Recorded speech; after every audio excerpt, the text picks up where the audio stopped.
So National Signing Day in the books. Nick Saban was nice enough to join us yesterday, coming off the heels of obviously Alabama's highest rated class of all time, highest rated class in the history of the 24/7 sports team recruiting rankings. So it was a banner day, likes of which we've never seen. And so, of course, Nick Saban, in the middle of all of that, said, you know what? I think I need to be on late kick.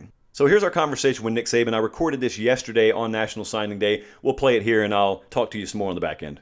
Alabama head coach Nick Saban joining us now on kind of the heels of what's been around the country a pretty action-packed signing day for the University of Alabama. It's stellar as always. I thought it was really interesting, Coach. Like you and I talked a few months ago, and at the time it was the beginning of COVID, and camps are out the window, evaluation process is changing. And at the time, you guys, at least as far as we knew, had one verbal commit. Fast forward, the class looks pretty much the same it always does. What was the process like between that point and this point, though? Well, I think that, we always go through a process of trying to get guys here that fit what we want from a criteria standpoint at each position, whether it's size, speed, character, all those things. And early on last year, sometimes, we go through a process. So sometimes we want to complete that process. And even though we're in on a lot of good players, it took a little more time. We were waiting to go out and see spring practice in some cases when this all happened last March. And then when we didn't have the opportunity to do that, we just moved forward on, the guys that we knew the most about. But we knew quite a bit about lots of players last year. I think this year is going to be a little different challenge because we don't know as much about the players, coming up next year. In a way, are you telling me you kind of have to backload your evaluation process, whereas, you had the front loaded nature of this one. So you got to find out about guys a little bit later on in the cycle than in a normal year you would? Well, I think that if you get too aggressive and you don't know enough about players, whether it's their character, whether it's how big they are, how big they can get, whether it's do they have the physical skills to do the things that you want them to do at their position, that you end up maybe getting some guys that you find out later on that there are guys that fit your criteria even better, but you can't take them because you're already full. So that's why we sort of make sure we go through the process and make sure these guys are people who are a good fit for our culture here at Alabama. You guys changed the way that you run the football program a few years ago. Offense is now out of this world, the likes of which we may have never imagined circa Alabama 10 years ago. And everyone's looking at the wide receiver talent exiting Tuscaloosa. And yet, we here at 24/7 Sports, like we're fascinated with the JoJo Earls or Christian Learys of the world. But I'm looking at the receiver class you're bringing in and some of the physical traits that these guys have, whether it be like a Ja'Cory Brooks or an Aggie Hall. There are some, at least to me, some bigger bodied receivers in this class than maybe we've seen on the field the last couple of years. And I'm wondering, was that a conscious effort in your evaluation, or is that just the kind of player that was available this cycle? Well, we always want to recruit the best players that are available in the cycle. And, the year that we got Smitty and Ruggs and Jerry Jeudy all in the same class, we thought that was, that those guys were all really special. We feel like some of the guys that we got this year could be really special, but it's all going to be about how they develop, in the program here, how they learn, how they grow, how they become consistent performers, take advantage of, the opportunities that they have. But we feel good about them. And I think they have a lot of opportunity because of all the players that we lost as well. So, but it really wasn't a conscious effort to get a different type of player.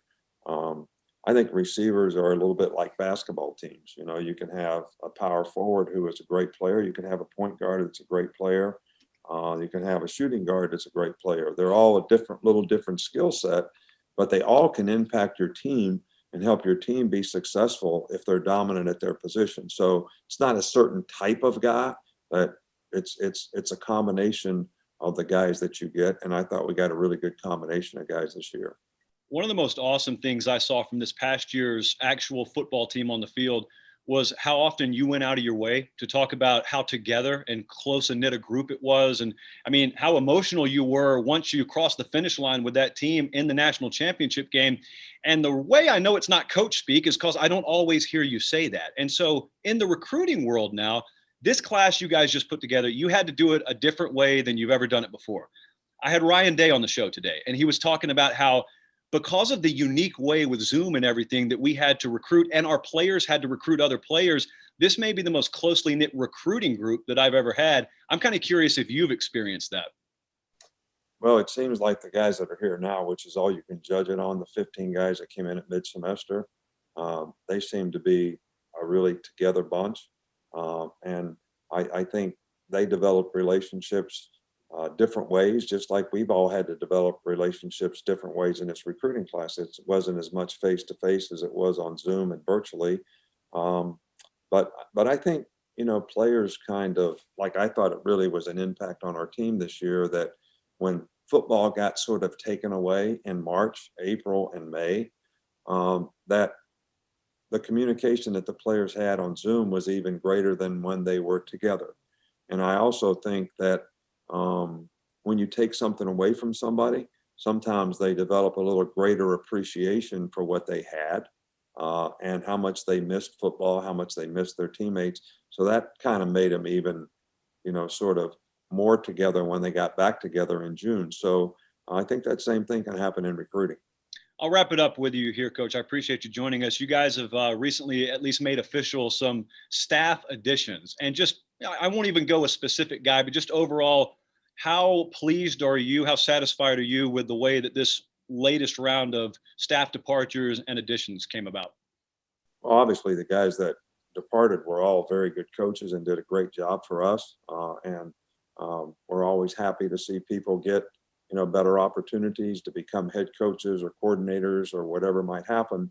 But I also think that, it gives us an opportunity to add, very talented people to our organization. And I think, in this case, even though we're sorry to see people leave, we're excited about the people that we're able to attract to get here to sort of, help develop our players personally, academically, and athletically. So I'm really pleased with the group.